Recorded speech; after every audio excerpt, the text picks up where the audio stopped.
Добро утро, добър ден и добър вечер, драги зрители и драги радиослушатели. Цял ден пияниците разсъждаваме върху един голям, то не е проблем, едно голямо събитие, което става в България.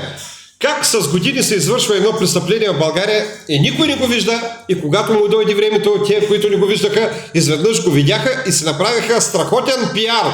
Страхотен пиар с застрояването на Баба Лили беше, ли баба ли, сам пияни сме, не помним толкова, но застрояването край Варна, от Кубинската, от Куб, драги зрители, драги радиослушатели, от украинската фирма Куб, се презастроява и се изсичат защитени гори и местности там. И никой не го видя и хоп, дойде новото правителство и понеже не може да се изпълни другите обещания, какво стана, драги зрители? Внезапно видя страхотен проблем. Защото до сега никой друг не го е виждал. Чай да пина тази жълта ракия от Глухарчета, 7 сезона. Много хубава ракия стана.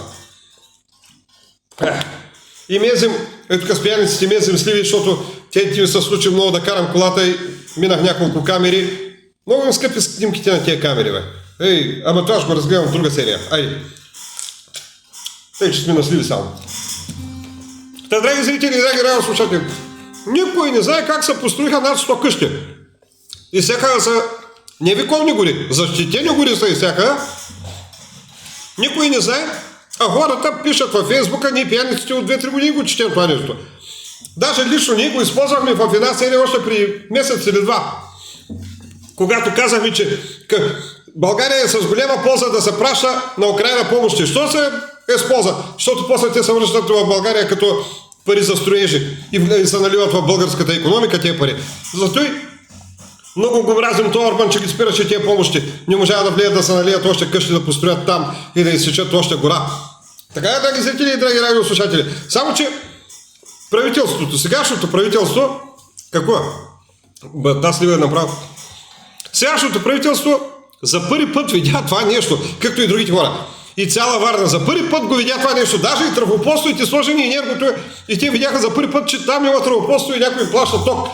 Откъде е дошъл този ток, никой не се знае. Енергото не било участвало в тия трафопостои. Баса и майката, ей това е в България. Така е, драги зрители.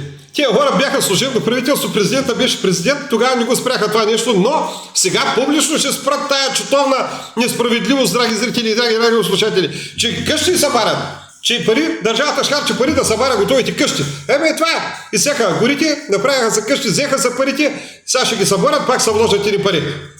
Айде, чао, и бати и пиара дет се направяха.